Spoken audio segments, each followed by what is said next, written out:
40 ዓመትም እድሜ ስታችሁና ብትደርሱበት እዛ አዲስ አበባ ዩኒቨርሲቲ ከመንግስት የበጀት ድጋፍ እያገኘ ይቀጥላል የሚል እምነት አለኝ። ምክንያት ይሄ የህዝብ ዩኒቨርሲቲ ራስ ገዝነት አንድን የመንግስት ዩኒቨርሲቲ ወደ ግል ዩኒቨርሲቲ ኦር ኮመርሻላይዝ አያደርግ።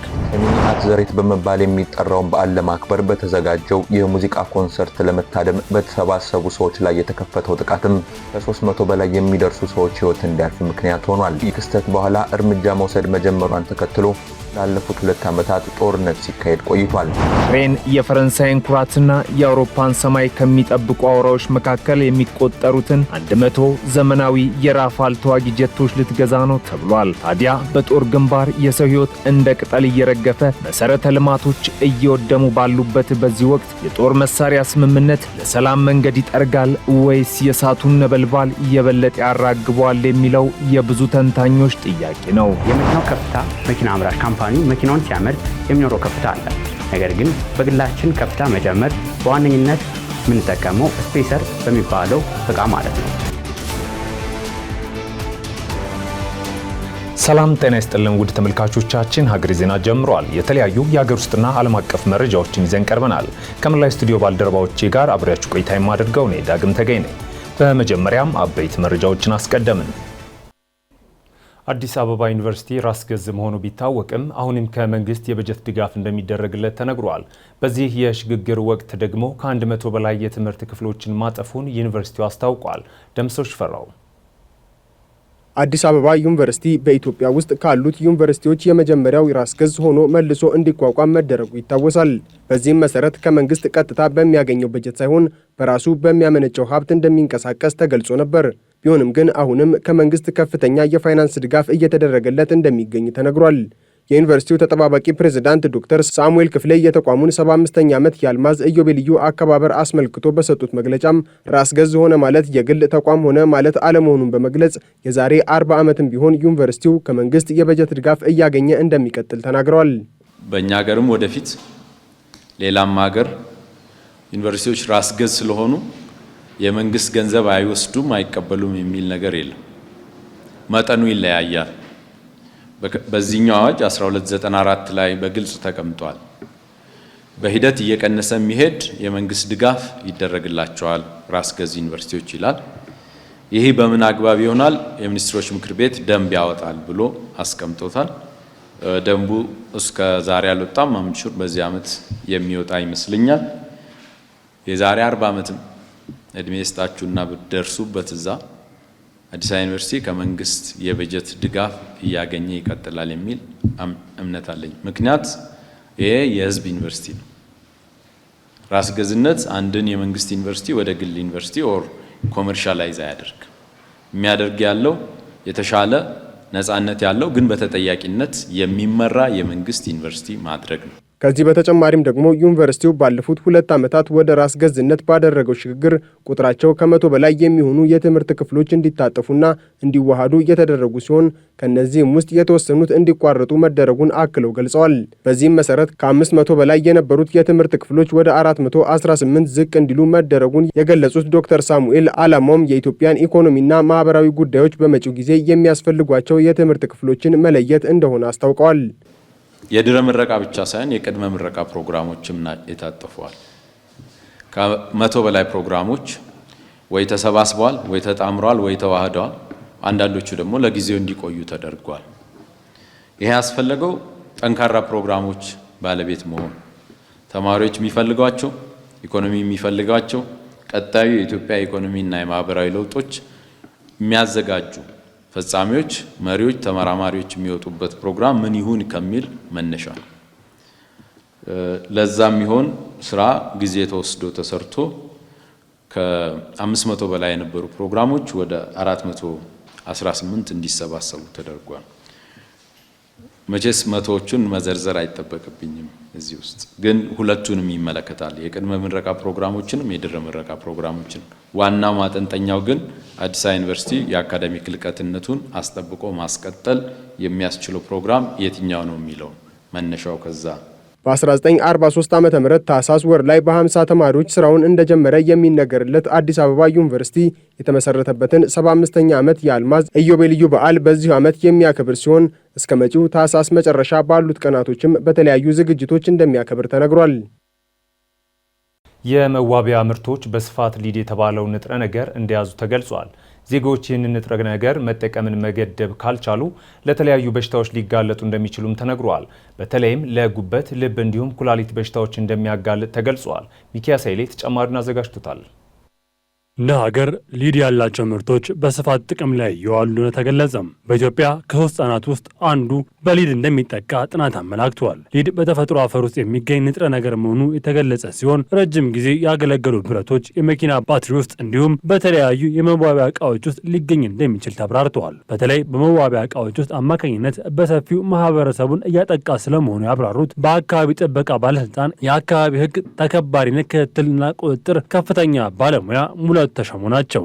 የምንጠቀማቸው ምርቶች ከሊድ ነፃ እንዲሆኑ ማድረግ ነው። ስለዚህ የምንገዛቸው ምርቶች ዝም ብለን ከገበያ ስላገኘናቸው ብቻ መግዛት የለብንም። በተለይ ከመዋቢያ ጋር የተገናኙ ምርቶችን የምናውቃቸው ምርቶች መሆን መቻል አለባቸው። ያለበለዚያ ተጠቂዎች እንሆናለን ማለት ነው። ጋራጅ አካባቢ የሚሰሩ ሰራተኞች ደግሞ ፒፒኢ ፐርሰናል ፕሮቴክቲቭ ኢኩፕመንት መጠቀም መቻል አለባቸው በየትኛውም ጊዜ ማለት ነው። ከስራ ከወጡ በኋላ ደግሞ ወደ ቤትም ሲሄዱ በዛው ስራ ቦታ ታጥበው ምን ብለው ጫማ መቀየር ካለባቸው ጫማውን ቀይረው ነው መሄድ ያለባቸው ማለት ነው። ሌላው እንግዲህ ግንዛቤ ማስፋፋት ነው አንደኛው የሊድ መከላከል መንገድ ማለት ነው። ሁሉም ሰው ስለ ሊድ ጎጂ ጎኖች ከተረዳ ራሱን መከላከል ይችላል ማለት ነው። በመዋቢያ ምርቶች ውስጥ ያሉ ሊድ ጥቂት ቢሆንም ሊድ በአጋጣሚ የሚገባ ከሆነ ከሰውነት የማይጠፋ በመሆኑ ለቀጣይ ትውልድ እንደሚተላለፍ ተናግረዋል። ሊድ ሰውነት የሚጎዳ እንዲሁም ነፍሰ ጡር እናቶችን ሊያስወርድ የሚችል መሆኑ የተናገሩት በጤና ሚኒስቴር የዋሽና የአካባቢ ጤና ዴስክ ኃላፊ አለሙ ቀጀላ ናቸው። ሊድ ወደ ሰውነት ሲገባ ኩላሊት፣ ልብን እንዲሁም የተለያዩ የሰውነት ክፍልን የሚያጠቃ ስለመሆኑም አብራርተዋል። በሚኒመም ሌቭል በትንሹ አፈር ውስጥ ሊኖር ይችላል። የተለያየ ቦታ ልናገኝ ቆሻሻ ውስጥ ልናገኝ እንችላለን። ስለዚህ ዜሮ ማድረግ ከባድ ቢሆንም ግን ኢን ፕሌስ ኦፍ ሊድ ወይ ደግሞ በሊድ ቦታ ለምሳሌ ቀላጮች፣ ኤሌክትሮኒክስ ሜንቴን የሚያደርጉ ሰዎች እንደ ሊድ የሚቀልጡትን ብረቶች ሪፕሌስ አድርጎ ወይ ደግሞ ተክቶ ነው እንጂ መጠቀም አለባቸው። ሊድን ኢዚሊ ሜልት ስለሚያደርገው ስለሚቀልጥ ሊድን መጠቀም የለባቸውም። ቢኮዝ ሲያቀልጡ በጣም ጤና ጎጂ ስላለው ማለት ነው። ቅድም ስላልኩ ዋንስ በሰው ደም ውስጥ ከገባ ማት ቆጥሬ የማትጨርሰው ውስብስብ ጤና ችግር ስለሚያስከትል ሊድን በዛ ልክ ሰዎች እያወቁ የሚጠቀሙት ኬሚካሎች፣ ምርቶች ከሊድ ፍሪ ወይ ደግሞ ሊድ የሌለውን መርጠው እንዲጠቀሙ እንደ ፐብሊክ ሄልዝ እንመክራለን። መሆን ያለበት እሱ ነው። ከሊድ የተሰሩ ምርቶች መጠቀምን መቀነስ እንደሚገባ እንዲሁም የተለያዩ ባለድርሻ አካላት ሊድ ለመቀነስ መተባበር እንዳለባቸው ተናገሩት የአካባቢ ጥበቃ ባለስልጣን ምክትል ዋና ዳይሬክተር ፍሬነሽ መኩሪያ ናቸው። አያይዘውም ከሀገር ውጭ የሚመጡ የመዋቢያ እቃዎች ላይ ቁጥጥር እንዲደረግ ከጤና ሚኒስቴር ጋር መነጋገራቸውንም አስታውሰዋል። ላይ ከውበት መጠበቂያ ጋር ተያይዞ በተለይ የጤና ሚኒስቴር ተጠሪ የሆነው የመድኃኒትና ምግብ ቁጥጥር ባለስልጣን አለ። ስለዚህ በዛ በኩል የሚከናወኑ ስራዎች አሉ ማለት ነው፣ ከዚህ ጋር ተያይዞ ማለት ነው። ምክንያቱም በጤና ላይ ከፍተኛ ጉዳት የሚያደርስ በመሆኑ ይሄ እንደ አንድ መነሻ ሆኖ እየተሰሩ ያሉ ስራ ሆኖ ግን ይሄንን አጠናክሮ ከመስራት አንጻር ጤና ጥበቃ ሚኒስቴርና አካባቢ ጥበቃ ባለስልጣን በጋራ ተነጋግረናል። በተለይም ከውጭ የሚገቡ ፕሮዳክቶች፣ ምርቶች ከሊድ ጋርም የተያዘ ይሁን ከሜርኩሪም ጋር ጭምር የተያዙ ጉዳዮችን ከስታንዳርዱ ውጪ የሆኑ የተለያዩ ፕሮዳክቶች ገደብ እንዲደረግባቸው ወይም ደግሞ ቁጥጥር እንዲደረግባቸው ከማድረግ አንጻር በቀጣይ እንድንሰራ በጋራ የተነጋገርንበት ሁኔታ አለ። ሊድ በተፈጥሮ በአፈር ውስጥ እንደሚገኝ ተገልጾ ረጅም ጊዜ ያገለገሉ ብረቶች፣ የመኪና ባትሪ ውስጥ እንዲሁም በተለያዩ የመዋቢያ እቃዎች ውስጥ ሊገኝ እንደሚችል በመድረኩ ተገልጿል። እንደ ሀገር ለሁለተኛ ጊዜ በዓለም አቀፍ ደረጃ ለ13ኛ ጊዜ ከሊድ ነፃ የሆነ ሳምንት በተለያዩ ዝግጅቶች ሲከበርም ቆይተዋል። በእስራኤልና በጋዛ መካከል የተደረሰው የተኩስ አቁም ስምምነት ግጭቱን በማርገብ በቀጠናው አንጻራዊ ሰላም እንዲሰፍን አስችሏል። በአካባቢው ዘላቂ ሰላምን ለማስፈን ያስችላሉ የተባሉ ልዩ ልዩ ምክረ ሀሳቦች እየቀረቡም ይገኛሉ። በእስራኤል የሚገኘው ባልደረባችን እሱ ባሎጋሻው ያነጋገራቸው አስተያየት ሰጪዎችም በጥሩ አመራርና የማህበረሰብን ውሳኔ አሰጣጥ በማሳደግ በቀጠናው ላለው ሰፊ ልዩነት ዘላቂ መፍትሄ ለማምጣት ይረዳል ሲሉ ሀሳባቸውን አጋርተዋል። ተጨማሪውን ከመሰናዶ እንከታተል። የእስራኤል ደቡባዊ ክፍልንና ከ50 በመቶ በላይ የሚሆነውን የቆዳ ስፋቷን የሚሸፍነው ኔጌቭ በረሃ እስራኤልና ጋዛ የሚዋሰኑበት አካባቢ ነው። ዓለምን ያስደነቁና በረሃውን እንደ ጠብታ መስኖ ባሉ አሰራሮች ወደ ማሳነት የቀየሩ ግኝቶች ተግባራዊ የተደረጉበት ይህ ክልል ሐማስ በአውሮፓውያኑ ጥቅምት 7 2023 ጥቃት ከፈጸመባቸው አካባቢዎች መካከል ዋናው ተጠቃሽ ነው። ሸሚኒ አትዘሬት በመባል የሚጠራውን በዓል ለማክበር በተዘጋጀው የሙዚቃ ኮንሰርት ለመታደም በተሰባሰቡ ሰዎች ላይ የተከፈተው ጥቃትም ከ300 በላይ የሚደርሱ ሰዎች ሕይወት እንዲያልፍ ምክንያት ሆኗል። ይህ አሁን የምንገኝበትና በርካቶች እንደ መዝናኛ ስፍራነት የሚጠቀሙበት አካባቢ ኖቫ በሚል ስም ይጠራል። በዚህ አካባቢ እንግዲህ በርካታ ሰዎች ሲዝናኑ ነበር። በርካታ መረጃዎች ከዛ በኋላ ሲወጡ እንደተመለከትነው በርካታ ሰዎች የተገደሉበት አካባቢ ነው። ይህ አካባቢ እስራኤል ከዚህ ክስተት በኋላ እርምጃ መውሰድ መጀመሯን ተከትሎ ላለፉት 2 ዓመታት ጦርነት ሲካሄድ ቆይቷል። በዚህ የጦርነት ጊዜ ውስጥ በጋዛ ከ60 ሺህ በላይ ሰዎች ስለመገደላቸውም መረጃዎች ያመለክታሉ። ከሳምንታት በፊት እስራኤልና ሐማስ ተግባራዊ ማድረግ የጀመሩት የተኩስ አቁም ስምምነት አካባቢው በአንጻራዊ ሰላም ውስጥ እንዲገኝ አድርጓል። በጦርነቱ የመጀመሪያ ቀን ከተለያዩ የእስራኤል አካባቢዎች ከተወሰዱ 251 ታጋቾች መካከል የ3 ታጋቾች አስከሬን ብቻ ሲቀር ሌሎቹ ታጋቾች ወደ ሀገራቸው እንዲመለሱ ተደርጓል። ምንም እንኳን የተኩስ አቁም ስምምነቱ ቀጣይ 2 ምዕራፎች የሚቀሩትና በአጠቃላይም ሙሉ በሙሉ ተግባራዊ ለመደረግ የዓመታት ጊዜን የሚወስድ ቢሆንም ለእስራኤልና ሐማስ ብሎም ለጋዛ ጉዳይ ዘላቂ መፍትሄ የሚሰጥ ተጨማሪ ዘዴ እንደሚያስፈልግ በርካቶች ያነሳሉ። ሀገሬ ቴሌቪዥን በእስራኤል መንግስት ግብዣ በሀገሪቱ እያደረገ ባለው ቆይታ ያነጋገራቸው የተለያዩ አካላትም ዘላቂ መፍትሄ ለማምጣት ያስችላል ያሉትን ሀሳብ አጋርተውናል። በኖቫ በተዘጋጀው የሙዚቃ ፌስቲቫል በተፈጸመው ጥቃት በቦታው ከነበሩና ከጥቃቱ ካመለጡ ሰዎች መካከል አንዷ የሆነችው ከኢትዮ እስራኤላውያን ቤተሰቦች የተገኘችው ማዛል ታዛዞ ጥሩ የአመራር ስልት በመዘርጋትና ማህበረሰቡ ውሳኔውን በራሱ የሚወስንበትን እድል እንዲያገኝ በማድረግ የአካባቢውን ችግር መፍታት እንደሚቻል ትናገራለች። ጥሩ አመራር አስፈላጊ ነገር ነው። ከጥቅምት 7ቱ የሐማስ ቆይታ በኋላ በነበሩ ጊዜያት በተለይም የታጣቂ ቡድን አባላት እንቅስቃሴ ለማዳከም ስናከናውነው የነበረ ተግባር ነው። ህዝቡ ውሳኔ መስጠት ኃይል አለው። ያ በጣም አስፈላጊ ይመስለኛል። ሐማስ ትጥቅ የሚፈታ ከሆነ መሰል ጦርነቶች እንዳይነሱ የማድረግ እድል እንዳለውም ነው ማዛል የገለጸችው። አሜሪካ ባቀረበችውና 21 ቁልፍ ጉዳዮች በተካተቱበት የእስራኤልና ሐማስ የተኩስ አቁም ስምምነት መሰረት ሐማስ ትጥቅ እንዲፈታ ቢጠበቅም ዝርዝር ጉዳዮች ላይ ግን ተጨማሪ ድርድር እንዲደረግ ያስፈልጋል። ከእስራኤል ውስጥ ከካፒታሊዝም ይልቅ ኮሚዩኒዝም ተግባራዊ ከሚደረጉባቸው አደረጃጀቶች መካከል የኪቡትዝ አደረጃጀት ይጠቀሳል። እስራኤል እንደ ሀገር ዳግም ከመመስረቷ በፊትም በአካባቢው በጋራ ይሰራበት እንደነበር የሚነገርለት ይህ አደረጃጀት እስራኤል በተለይም በግብርናው መስክ ላስመዘገበችው ውጤት ትልቁን ድርሻ እንደሚወስድ መረጃዎች ያሳያሉ። በጥቅምት 7ቱ ጥቃት ጉዳት ካስተናገዱ የኪቡትዝ አደረጃጀት ውስጥ አንዱ በሆነውና ከእስራኤልና ጋዛ ድንበር በ1.8 ኪሎ ሜትር ርቀት ላይ በሚገኘው ቦታ ላይ ያገኘናቸው የአደረጃጀቱ አባል ኢፍታህ ደግሞ የፍልስጤምና የእስራኤል ዜጎች አንዳቸው ለአንዳቸው ጠላት ሳይሆኑ መኖር የሚችሉበትን መንገድ ማመቻቸት እንደሚገባ ጠቁመዋል። ይህንን ለማሳካት ትምህርት ዋና መሳሪያ መሆን እንዳለበትም አመላክተዋል።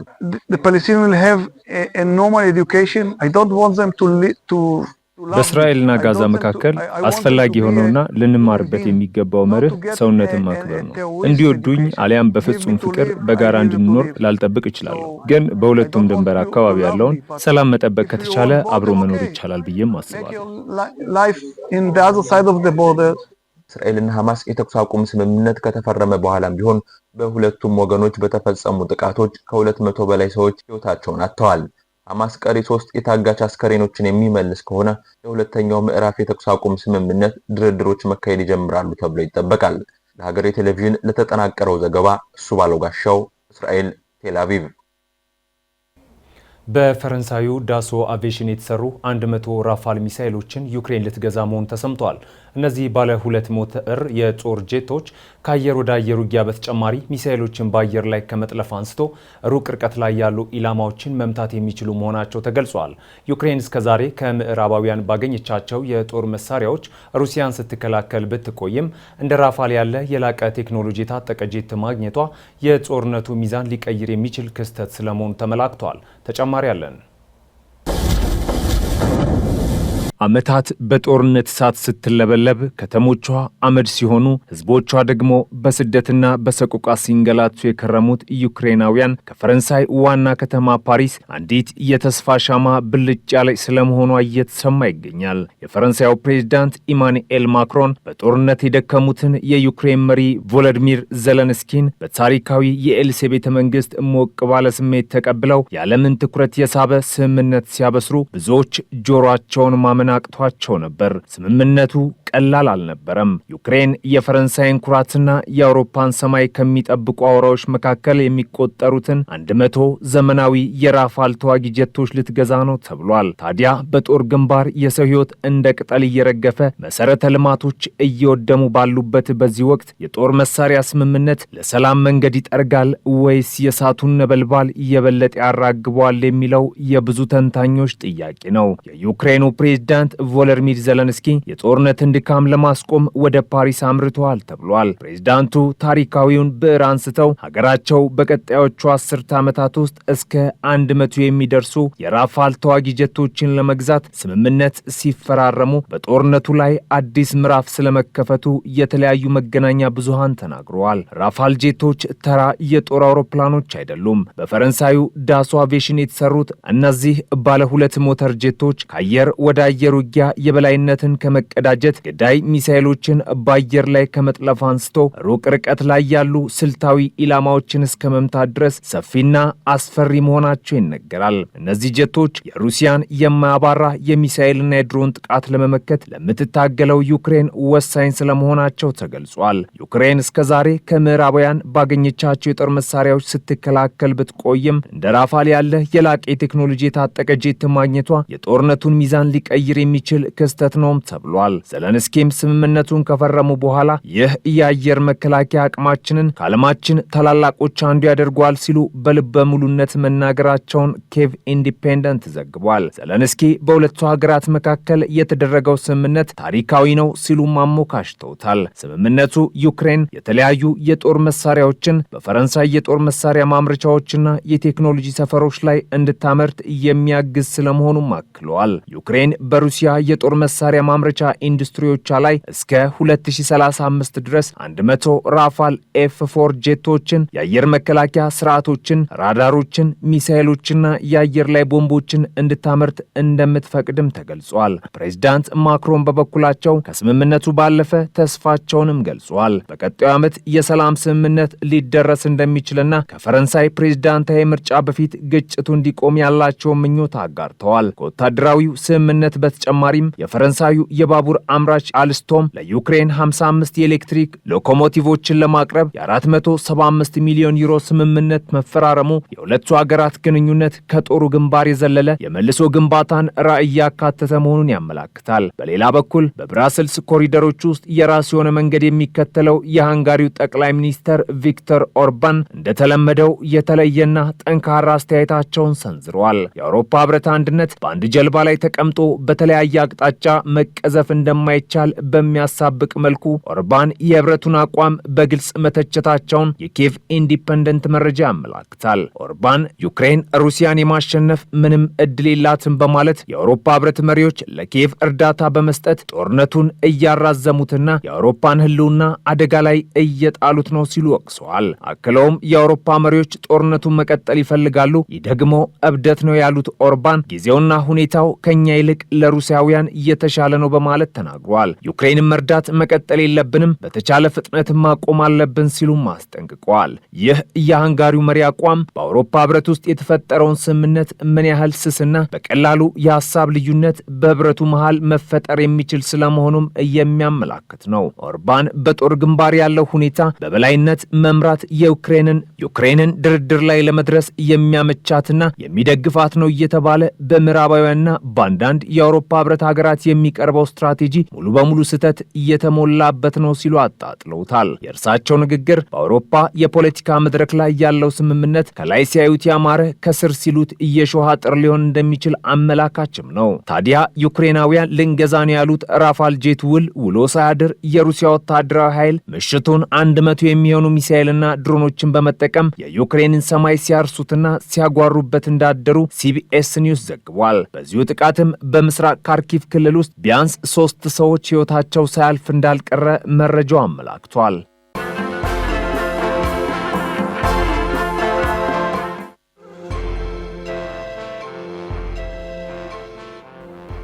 ውድ ተመልካቾቻችን ሀገር ዜና እንደቀጠለ ነው።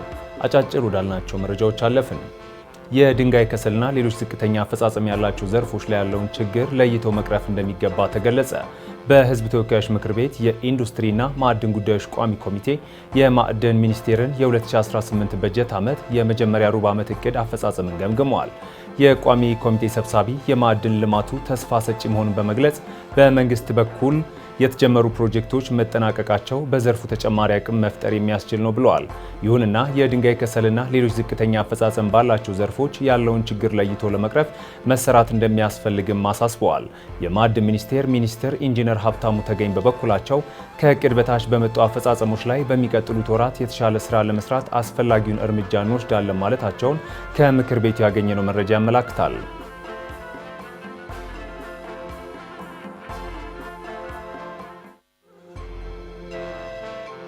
ሰላም ሂደት ግንባታ ላይ ያላቸውን ሚና ይበልጥ እንዲያሳድጉ ጥሪ ቀረበ። የተባበሩት መንግስታት ድርጅት እንደ አውሮፓውያኑ አቆጣጠር በ2000 ያጸደቀው ሴቶች በሰላም ሂደት ላይ ያላቸው ሚና ለመደንገግ ያወጣው እቅድና የአተገባበር ደረጃ ለመወያየት ያለመ ዝግጅት ተደርጓል። በተለይም እንደ ሀገር የተነሱ ግጭቶች በርካታ መሆናቸው የሴቶችን ሕይወት አክብዶት መቆየቱ ተገልጿል። ሴቶችን በግጭት ከሚደርስ ጥቃት ለመከላከል በቅድሚያ ጦርነትን ለማስቀረት ሴቶች እንዲደራጁና በተለያዩ ርዕሰ ጉዳዮች ላይ እንዲወያዩ ለማድረግ ያለመ ቡና ለሰላም የተሰኘ ፕሮግራም ተቀርጾ እየተሰራ መሆኑን የኢትዮጵያ ሴቶች ማህበራት ቅንጅት ዋና ስራ አስፈጻሚ ሳባ ገብረ መድህን ገልጸዋል። በተለያዩ ክልሎች ቡና ለሰላም የተሰኘው ፕሮጀክትን ይዘው በመንቀሳቀስ ተጽዕኖ ፈጣሪ ሴቶችና በየአካባቢው ተሰሚ የሆኑ ሴቶች እንዲወያዩ እንደሚደረግም ገልጸዋል።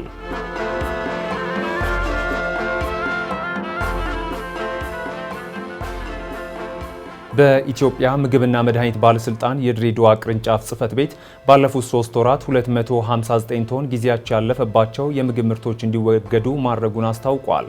65 የህግ ጥሰት ጉዳዮች ላይ አስተዳደራዊ እርምጃዎችን መውሰዱን የቅርንጫፉ ኃላፊ አቶ ጌቱ ቦጋሌ ያስታወቁ ሲሆን በዚሁ ጊዜ ውስጥ 96 የመድኃኒት የጎንዮሽ ጉዳትና 437 የክትባት የጎንዮሽ ጉዳት ሪፖርቶች ተሰብስበዋልን ብለዋል። ህገወጥ ምርት ዝውውርን ለመቆጣጠር ከፖሊስ ጋር በቅንጅት እየተሰራ መሆኑን ያነሱት ኃላፊው ከህብረተሰቡ የተላኩ 30 የጥቆማ መልእክቶች ለቁጥጥር ስራው ከፍተኛ ጥቅም ላይ መዋላቸውን ተናግረዋል። በተጨማሪም ወደ ዘርፉ ለመግባት መስፈርት ላሟሉ 160 ድርጅቶችም የብቃት ማረጋገጫ መስጠቱን ተቋሙ በይፋ ገጹ አስታውቋል።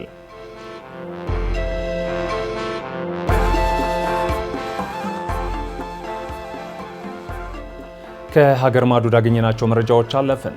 የታንዛኒያ ፕሬዝዳንት ለሴት ልጃቸው የካቢኔ ሹመት መስጠታቸው ተሰምተዋል። ፕሬዝዳንቷ ሳሚያ ሱሉሁ ሐሰን ለሴት ልጃቸውና ለልጃቸው የትዳር አጋር ቁልፍ የመንግስት የሥራ ቦታዎች ላይ ሹመት መስጠታቸው ተነግሯል። 27 ሚኒስትሮችና 29 ምክትል ሚኒስትሮችን ይፋ ባደረጉበት ንግግር ልጃቸው ዋኑ ሐፊድ አሜር የትምህርት ሚኒስቴር ምክትል፣ ባለቤታቸው ደግሞ የጤና ጥበቃ ሚኒስትር ሆነው መሾማቸው ተናግረዋል። የ43 ዓመቷ ልጃቸው በዛንዚባር የማኩንዱቺ የምርጫ ክልልን የሚወክሉ ሲሆን የ46 ዓመቱ ባለቤታቸው ደግሞ በፑዋኒ ክልል የምርጫ ክልል ህግ አውጪ መሆናቸው ተጠቅሷል። የሳሚያ ሹመቶች በአንዳንድ የአፍሪካ ሀገራት መሪዎች ዘመዶቻቸውን ወይም አጋሮቻቸውን በመንግስት የሥራ ቦታዎች ላይ የማስቀመጥ አዝማሚያን ያንጸባርቃል ሲል አፍሪካ ኒውስ ዘግበዋል።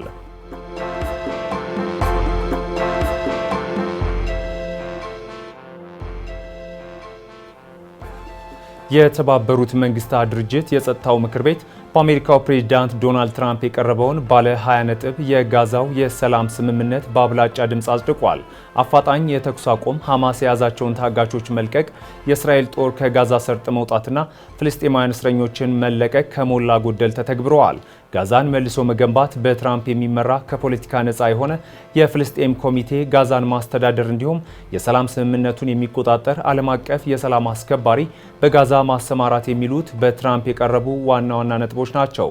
በዶናልድ ትራምፕ የሰላም ስምምነት መርሆች ላይ የጸጥታው ምክር ቤት ይስማማ እንጂ በጋዛ ሰርጥ የሚገኘው ሐማስ ሙሉ በሙሉ በሐሳቡ አልተስማማም። ሐማስ በጋዛ ስለሚኖረው ቆይታ ማረጋገጫ ይፈልጋልም ተብሏል። ውሳኔው በ13 ሀገሮች ሲደገፍ ሩሲያና ቻይና ደግሞ ድምፀ ተአቅቦ ማድረጋቸውን ቢቢሲ ዘግቧል።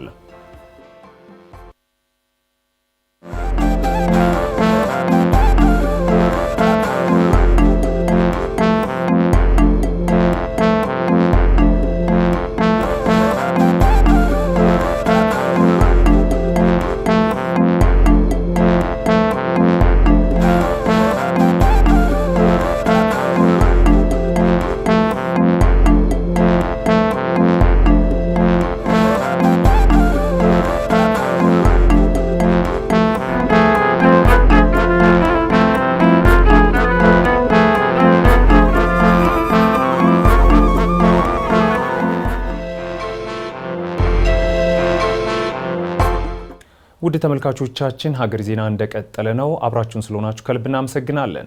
የእብድ ውሻ በሽታ ነርቭን እንዲሁም አንጎልን የሚያጠቃ በቫይረስ አማካኝነት የሚከሰት አደገኛ በሽታ ነው።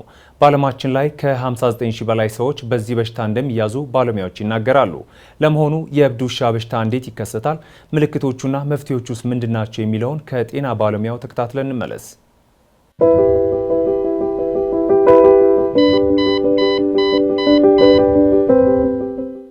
ጤና ይስጥልኝ።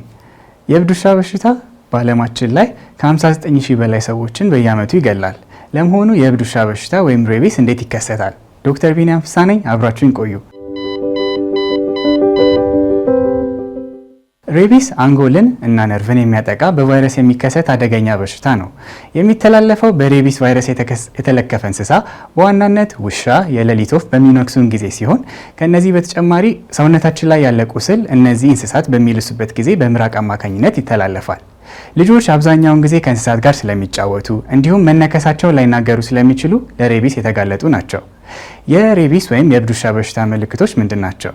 ትኩሳት፣ ራስ ምታት፣ ድካም፣ በንክሻ ቦታ ላይ ህመም ወይም እብጠት ቀድሞ የሚታዩ ምልክቶች ሲሆኑ በሽታው የገፋ ሲሄድ የውሃ ፍራቻ፣ ግራ መጋባት፣ ከወትሮ በተለየ ሁኔታ የኃይለኝነት እንዲሁም መናደድ፣ ራስን መሳት ይከሰታል።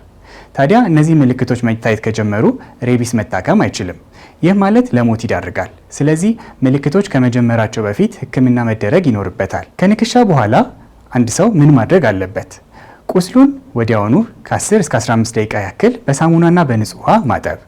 ሁለተኛ፣ ወደ ሕክምና ተቋም በመሄድ የሬቢስ በሽታን ለመከላከል የሚሰጠውን ክትባት መከተብ ይኖርበታል።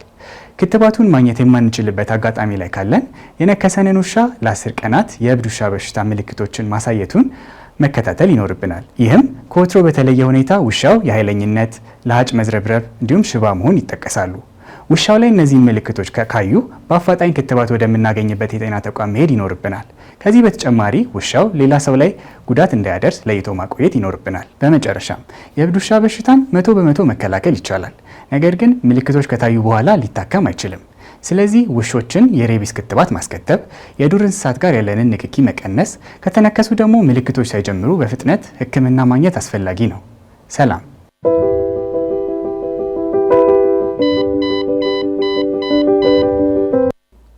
የኤሌክትሪክ መኪኖች ላይ ከሚነሱ ጥያቄዎች መካከል መኪኖቹ ከመሬት ያላቸው ከፍታ አንዱ ነው። ለዚህም ከፍታ መጨመር እየተለመደ ያለ ተግባር ሆኗል። ታዲያ የመኪናን ከፍታ መጨመር ጥቅምና ጉዳቱን የአውቶሞቲቭ ባለሙያው እንዲያዘጋጅቶልናል።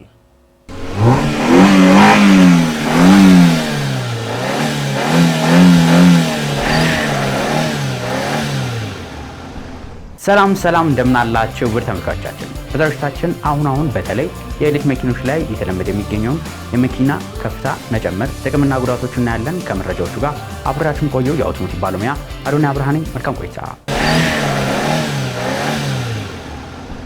የኤሌክትሪክ መኪኖች ከፍተኛ ጥንቃቄ የሚፈልጉ ተሽከርካሪ እንደሆኑ ግልጽ ነው። በተለይ መኪኖቹ በዋነኝነት ባትሪያቸው የመኪናው ወሳኝና አስፈላጊ የሆነው ነገር ስለሆነ ማለት ነው። ይህም ባትሪ በዋነኝነት የሚገኘው ከመኪናችን ስር የሚገኝ ስለሆነ ለባትሪው ጥንቃቄ ሲባል የመኪናችን ከፍታ መጨመር አንዳንድ ጊዜ አስፈላጊ ሆኖ ይገኛል። የመኪናው ከፍታ መኪና አምራች ካምፓኒው መኪናውን ሲያመርት የሚኖረው ከፍታ አለ። ነገር ግን በግላችን ከፍታ መጨመር በዋነኝነት የምንጠቀመው ስፔሰር በሚባለው እቃ ማለት ነው። ይህም ራሱን የቻለ ጥቅምና ጉዳት አለው። ጥቅሙን በምናይበት ጊዜ የመኪናውን ከመሬት ያለውን ከፍታ ከፍ በምናደርግበት ጊዜ መኪናው ከስር ድንጋይ እንዲሁም ሌሎች ነገሮች ላይ ጉዳት እንዳያደርስበት እንዲሁም አሁን እየመጡ የሚገኙት የኤሌክትሪክ መኪና ራሳቸውን የቻሉ የአይፒ ሬቲንግ ወይ ደግሞ ኢንግሪስ ፕሮቴክሽን ሬቲንግ አላቸው። ይህም ማለት ወደ ኤሌክትሪክ ሞተሮቹ ወደ ባትሪው ውሃ እንዳይገባ የመከላከል አቅሙ ማለት ነው። ይህ ታዲያ ከመኪና ከፍታ ጋር ምን አገናኘው እያላችሁ ሊሆን ይችላል። የኤሌክትሪክ መኪና ባትሪያቸው የኤሌክትሪክ ሞተራቸው መኪና በውሃ ውስጥ ለምን ያህል ጊዜ በጥልቀት ውስጥ መቆየት እንደሚችል ይነግረናል። ይህም አይፒ ሬቲንግ ይባላል። የመኪናው ከፍታ በሚጨምርበት ጊዜ ይህ የተሻለ ይሆናል። ነገር ግን የመደረግ ያለበት በዋነኝነት ፈሳሽ ነገር ወደ ባትሪያቸው እና ሞተራቸው እንዳይገባ መከላከል የሚችሉ አቅማቸው ማለት ነው አይፒ ሬቲንጋቸው አይፒ 67 እንዲሁም አይፒ 68 የሆኑ ተሽከርካሪዎች ላይ ብቻ ነው። ደግሞ ይህንን ካለን ጉዳቱን ደግሞ እንመልከት። የመጀመሪያው ጉዳቱ የመኪናው አየር የመሰንጠቅ አቅሙ ሊቀንስ ይችላል። ይህም ሲሆን በዋነኝነት መኪናው በአንድ ጊዜ መጓዝ የሚችለው ርቀት ሊቀንስ ይችላል። ይህም የሚሆነው የአየር ግፊት በ60 ኪሎ ሜትር በሰዓት ወይ ደግሞ 70 ኪሎ ሜትር በሰዓት በላይ በሚሆንበት ጊዜ የአየር ግፊት ሊጨምርብን ይችላል። ይህ እንደሚያሳየን ደግሞ በከፍተኛ ፍጥነት ስናሽከረክር መኪናው አየሩን ለመሰንጠቅ ተጨማሪ ጉልበት ስለሚያስፈልገው የመኪናው ቻርጅ ቶሎ ሊያልቅ ይችላል ማለት ነው። ሌላኛው ጉዳቱ ደግሞ መኪናው በስፔሰር ተጠቅመን ከፍታ በሚጨምርበት ጊዜ በረዥም ጊዜ ውስጥ የመኪናው አንዳንድ ፓርቶች ላይ ጉዳት ሊደርስ ይችላል። የመጀመሪያው ኮንትሮል አርም ምንለው፣ ሌላኛው ደግሞ ቦል ጆይንት ምንለው ወይ ደግሞ በተለምዶ በሀገራችን ላይ ቴስቲንግ ምንለው ላይ ማለት ነው። በጊዜ ሂደት እነዚህ ነገሮች ሊበላሹብን ይችላሉ። ስለዚህ የመኪናችን ከፍታ መጨመር ግድ የሚያስፈልገን ከሆነ ስፔሰር ከፍታ መጨመር ያለብን ከ2 ሴንቲሜትር እስከ 3 ሴንቲሜትር ባለው ብቻ መጨመር ያለብን።